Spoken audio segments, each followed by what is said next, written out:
रामपाल खुद गुंडा है, बदमाश है, एक नंबर का छटा हुआ बदमाश है। रामपाल के समर्थक, उसके गुंडे बदमाश, उन्होंने 13-14 लोगों ने मेरे ऊपर हमला करने का प्रयास किया। इस ढोंगी पाखंडी की कल वहां पर बखिया उधेड़ेंगे। जो इसके खिलाफ बोलता है, उसकी बहन बेटियों की ये फोटोएं निकालता है और उनको गंदे लोगों के साथ लगा करके प्रचारित प्रसारित करता है। ये काम संत के हैं क्या, ये बताओ आप। और ये जो बैग है आपके पास, इसमें शस्त्र हैं कि शास्त्र हैं, यूं और बता दो। तो फिलहाल भाई ना केवल पूरे हरियाणा में बल्कि पूरे देश में संत रामपाल और आर्य समाज के बीच में 36 का आंकड़ा चल रहा है।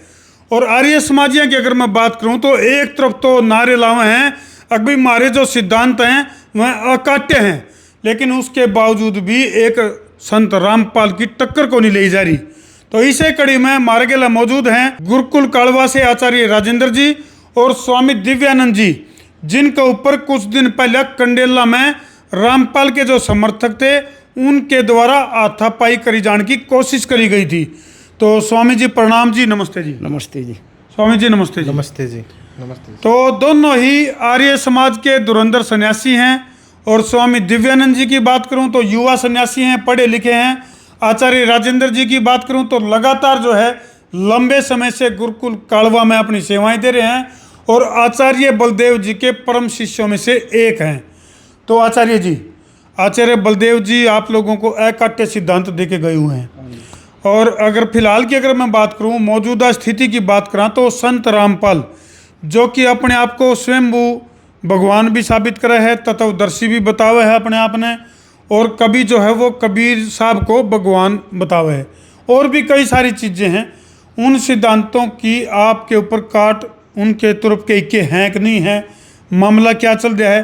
क्योंकि संत रामपाल के जो अनुयायी हैं, जो समर्थक हैं, उनका कहना है कि भी जो संत रामपाल जी हैं वो गांव-गांव में घूम के किसानों को फ्री में बीज, अनाज, फसलों को तैयार करने के लिए खाद बीज वगैरह, या टाइम पे पानी देना, या फिर कितने बाढ़ आ जाए तो बाढ़ पीड़ित किसानों की या फिर ग्रामीणों की मदद करने के दावे करे जाने लग रहे हैं।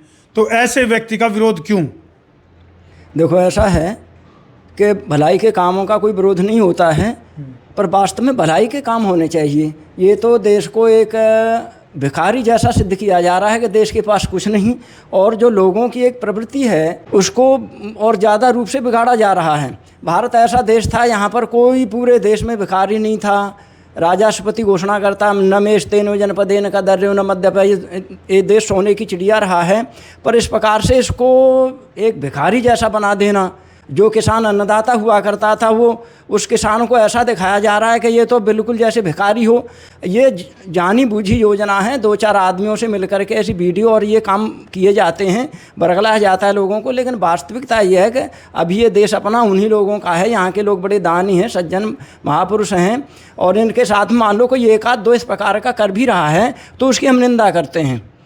ये तो गृहस्थी का काम कोई लेना थोड़ा ही होता है, गृहस्थी का काम तो देना हुआ करता है। तो ये सारी बातें ये हैं। फिर दूसरी बात ये है कि संसार का बनाने वाला तो एक परमात्मा है जो अनंत विश्व का निर्माण कर रहा है। अपनी गैलेक्सी में हजारों लाखों सूर्य हैं और ऐसी करोड़ों गैलेक्सियां हैं।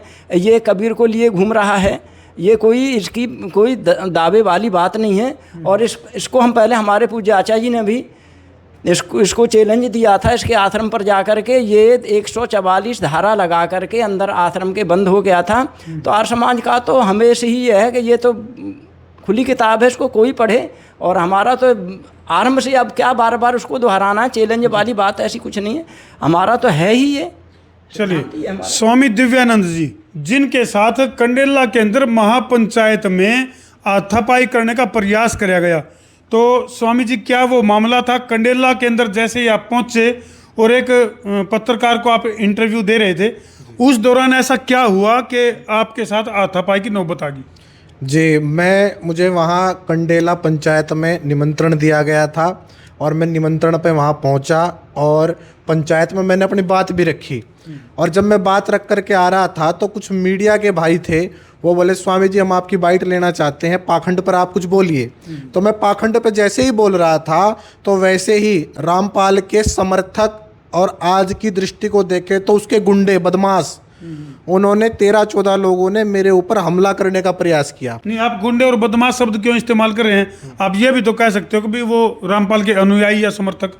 गुंडे और बदमाश शब्द क्यों इस्तेमाल कर रहे हो आप? रामपाल खुद गुंडा है, बदमाश है, एक नंबर का छटा हुआ बदमाश है, और उसके जो ये अनुयायी हैं ये उसी का अनुसरण कर रहे हैं। ये क्या काम करते हैं, ये रात दिन मार्केट में से किताबें ला करके रख लेते हैं और उनको खोल खोल करके दिखाते हैं, ये है, ये है, राम ऐसा है, कृष्ण ऐसा है, राम दुराचारी है, कृष्ण दुराचारी है, माता सीता ये है वो है। और रात दिन हमारी हिंदू जाति का, हिंदू सनातन धर्म के मानने वाले लोगों का जो है ये कहीं ना कहीं किसी ना किसी प्रकार से उनके मन को ठेस पहुंचाने का काम करते हैं। और जब हम लोग उस पर बोलते हैं तो वो अपने गुंडों के द्वारा हमें धमकाने का प्रयास करता है, हाथापाई करने का प्रयास करता है। तो ये काम कोई धार्मिक संत के थोड़े ही हैं, ये तो गुंडे और बदमाशों के काम है। नहीं, तो ऐसा साहित्य मार्केट में उपलब्ध है, तो क्या आप लोगों ने कभी ऐसे साहित्य के ऊपर पहले विरोध दर्ज करवाया?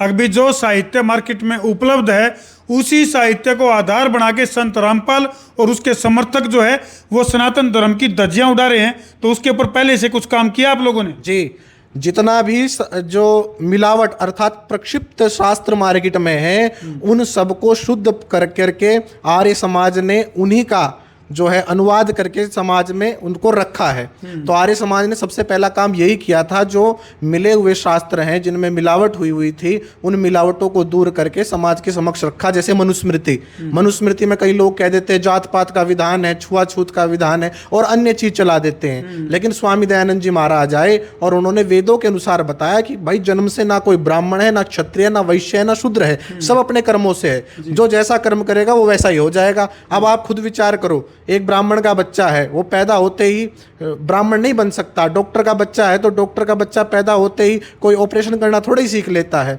तो इसी प्रकार से ये जितने भी वर्ण व्यवस्था है जन्मना नहीं कर्मणा थी, ये सारी सत्य बातें स्वामी दयानंद जी ने अपनी पुस्तकों में लिखी हैं। तो अब स्वामी जी ये बताओ, आप सन्यासी हो और ये जो बैग है आपके पास इसमें शस्त्र हैं कि शास्त्र हैं, यूं और बता दो। तो देखो जी, हम सन्यास मार्ग में हैं तो हमारे पास शस्त्रों का तो काम नहीं है, हमारे पास तो बोला दया कुछ तो गड़बड़ है। चलो, तो इसमें एक अपनी डायरी पेन होता है वो हम रखते हैं और इसमें और ऐसा कोई वो नहीं है। नाम ये काम करने वाले गुंडे बदमाशों के काम है, ये साधु सन्यासियों का काम नहीं है। चलो आचार्य राजेंद्र जी, आपने कल के लिए जो है प्रेस कॉन्फ्रेंस भी रखी हुई है गुरुकुल कालवा में, तो वो क्या है, उसके लिए किस तरह का मैसेज आप देना चाहोगे? उसमें हमने अपने जो बड़े आर्य समाज के विद्वान हैं उन सबको बुलाया है और पत्रकारों को भी हमने बुलाया है। वहाँ जा कर के वो पूछताछ करें अपने शास्त्रों के बारे में। जब जैसा अभी आप कह रहे थे, हमारे पुरुषों का जो मूल इतिहास है एक रामायण है और एक महाभारत है। तो हमने जो वाल्मीकि जी की रामायण है उनको शुद्ध करके छपवाया हुआ है, दूसरा व्यास जी का जो महाभारत है उसको भी शुद्ध करके हमने छपवाया हुआ है।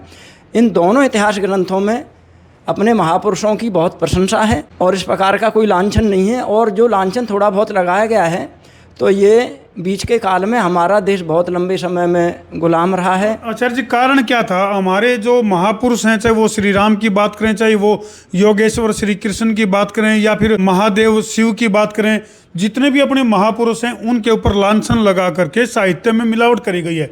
कारण क्या है? कौन ये लोग थे जिन्होंने मिलावट की है और इसको शुद्ध कैसे किया जाए, इसका क्या उपाय है आप लोगों के पास? क्योंकि इस वजह से बहुत सारे लोगों को अपने सनातन धर्म ग्रंथों के ऊपर टीका टिप्पणी करने का मौका मिल रहा है। देखो, ऐसा है कि कुछ तो ऐसा होता है कि कुछ लोग अपने स्वार्थ की पूर्ति के लिए कि हमारे महापुरुष ऐसा करते थे जी, तो हम इसीलिए ऐसा करते हैं। जैसे शिव जी भांग पीते थे तो हम भी भांग पीते हैं। तो ये स्वार्थी लोगों की कही हुई बातें हैं। शिव जी तो अपने बहुत आदि योगी हुए हैं और भांग आदि का उनका कोई आसपास भी संबंध नहीं था और एक बहुत बड़े वे आयुर्वेद के भी जाता थे। तो आयुर्वेद के कारण उसके औषधियों के ऊपर उनकी पकड़ थी, तो औषधियों को न लेकर के उनके साथ में एक भांग जोड़ देना ये अच्छा नहीं है। ऐसे ही अपने और महापुरुषों हैं महापुरुष हैं, जैसे भैरों के नाम पर लोग कुछ शराब पीते हैं, वो भैरों शराब नहीं पिया करते थे। ये तो लोगों ने अपनी स्वार्थ पूर्ति के लिए अपने महापुरुषों पे, ऐसे कृष्ण जी पे जिनके मन में दुराचार की भावना होगी, जैसे आज के बच्चे कहते हैं कि हमारे रिलेशनशिप में हमारे महापुरुष, ऐसा कुछ नहीं था। तो आचार्य जी, श्री कृष्ण के नाम पे रासलीला, शिव के नाम पे भांग, कालियाकांत के नाम पे हुक्का, भैरव के नाम पे शराब और ना जाने कितने महापुरुषों के नाम पे लोग जो है इस तरह की हरकतें कर रहे हैं। तो आर्य समाज कर क्या रहा है, ये बहुत बड़ा सवाल बनता है आचार्य जी। आर्य समाज क्या कर रहा है इन चीज़ों के ऊपर? आर्य समाज एक तो समाज में प्रचार कर रहा है, दूसरा आर्य समाज का मुख्य काम है जो अपने ग्रंथों में मिलावट हो गई है, उस मिलावट को आर्य समाज बहुत अच्छी तरह से निकाल रहा है। आर्य समाज के ग्रंथ छप रहे हैं, बाजार में हैं, उनको लेकर के पढ़ा जाए। रामपाल भी वही ग्रंथ लेकर के, रामपाल के पास भी जो ग्रंथ हैं, क्योंकि वेद तो जो हमारा गीता प्रेस गोरखपुर है वो वेद नहीं छापता। अब वेद कहाँ से मिले, वेद कहाँ से मिले? तो वेद को प्राप्त करने के लिए रामपाल के चेले आर्य समाज के यहीं से तो आर्य प्रकाशन के वेद लेकर के बोल रहे हैं। अगर ये इतना बड़ा वेदों का विद्वान है तो ये वेदों का भाष्य करके क्यों नहीं बताता लोगों को? सूक्ष्म वेद, कबीर की वाणी, फलाने वाणी, और लोगों को बहका रहा है, फुसला रहा है। और ये पाखंड का जो चरम सीमा पर के लेकर के जा रहा है ना पाखंड को, अब इसका काल आ चुका है। लोग जागरूक हो गए हैं, बुद्धिमान लोग हैं, उसको पता है ये कैसे कैसे काम करता है। माँ बहन बेटियों को कहता अपनी सास के, अपने माता पिता के पैर ना दबाओ, और ये खुला जो है औरतों से पैर दबवाता है। आर्य समाज के सन्यासी तो, आर्य समाज के ब्रह्मचारी तो महिलाओं को स्पर्श भी नहीं करने देते, और ये रात दिन औरतों पर जो है अपने पैर दबवाता है। चलो भाई, आचार्य राजेंद्र जी की बात करा या फिर स्वामी दिव्यानंद जी की बात करा, बहुत सारे मामले हैं, बहुत सारे राज हैं जो दफन किए हुए हैं। और कल की अगर मैं बात करूं, यानी कि 12 अगस्त, हाँ जी 12 अगस्त को क्या खुलासे करने वाली हूँ? भाई एक तो सबसे पहली बात, कल हमारा जो आर्य समाज का शीर्ष नेतृत्व है वो इकट्ठा होगा, हमारे सन्यासी वहाँ पहुँचेंगे। आचार्य जी हैं, पूज्य आचार्य जी हमारे गुरु जी हैं, और साथ में हम वहाँ चर्चा करेंगे कि आर्य समाज को अपनी गतिविधियों को कैसे तेजी पर लेके आना है। जो नशा और लिविंग रिलेशनशिप और जो बुराइयां, कन्या भ्रूण हत्याएं, और भी जितनी बुराइयां हमारे हरियाणा में, बाहर देश में चल रही हैं, उनको दूर करने के लिए हम पहले भी प्रयत्न करते रहे हैं, कर रहे हैं और आगे भी करेंगे। और इस जैसे, इस दुराचारी जैसे, इस नीच जैसे, इस पाखंडी जैसे, इस रामपाल जैसे जितने भी पाखंडी हरियाणा में हैं, मूल रूप से सबका सरदार तो यही है। इस डोंगी पाखंडी की कल वहां पर बखिया उधेड़ेंगे। इसका जो ज्ञान, स्वामी जी आपको नहीं लगता कि आप मर्यादा लांघ रहे हैं? नहीं, मर्यादा नहीं। इस दुष्ट ने जो ये कार्य कर रहा है, जो इसके खिलाफ बोलता है, उसकी बहन बेटियों की ये फोटोएं निकालता है और उनको गंदे लोगों के साथ लगा करके प्रचारित प्रसारित करता है। ये काम संत के हैं क्या, ये बताओ आप? चलो भाई, स्वामी जी के द्वारा भी और आचार्य जी के द्वारा भी बड़े बड़े आरोप जो हैं वो संत रामपाल के ऊपर लाए जाने लग रहे हैं। तो हमने के लग गए हैं, इन आरोपों में कितनी सच्चाई है कमेंट सेक्शन में जरूर लिख दियो। और ये वक्ताओं के अपने विचार हैं, और भाई हमने का अगर ना पक्ष ना विपक्ष, हम हाँ पूरी तरह से निष्पक्ष। तो भाई स्वतंत्रता दिवस से ठीक पहले 12 अगस्त 2026 को गुरुकुल कालवा के अंदर बहुत बड़ा ब्लास्ट पाखंड के खिलाफ करने जा रहे हैं। युवा सन्यासी की बात करा या आचार्य राजेंद्र जी की बात करा, जो कि आचार्य पूज्य आचार्य बलदेव जी के सबसे प्रिय शिष्यों में से एक हैं। तो बहुत बड़े खुलासे जो हैं वो 12 अगस्त को गुरुकुल कालवा में लगभग 11 बजे प्रेस कॉन्फ्रेंस के जरिए करने जा रहे हैं। तो इन्होंने सभी पत्रकार साथियों को भी खुला न्योता दिया है, अभी गुरुकुल कालवा में 12 अगस्त को पहुंचो और पाखंड के खिलाफ बहुत बड़ा बिगुल और सभी विद्वानों को एकत्रित करने का जो आह्वान है वो गुरुकुल कालवा से कराया जाएगा। तो हम कमेंट सेक्शन में अपने अपने विचार जरूर लिख दियो। और एक बात हम भी कहना चाहेंगे, अभी पाखंड का सत्यानाश होना ही चाहिए और सनातन जो विचारधारा है, श्रेष्ठ जो विचारधारा है, उसको लागू कराया जाना चाहिए। उसके लिए हर आदमी ने, हर विद्वान ने अपने अपने स्तर पर बहुत बढ़िया प्रयास जो है वो किए जाने चाहिए। कर दो वीडियो ने शेयर। मैं हूं आपका अपना देसी पत्रकार धर्मू। जय जवान, जय किसान, जय हिंदुस्तान।